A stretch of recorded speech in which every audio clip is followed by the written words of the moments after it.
Now, this is becoming somewhat of a trend.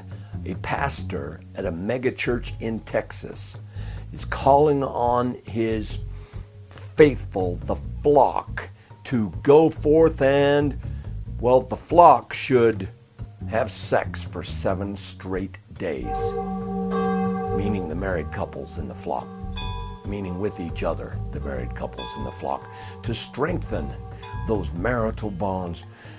Honey, God gave me a prescription and it calls for the flock. Yep, so it's kind of good news. I like that idea.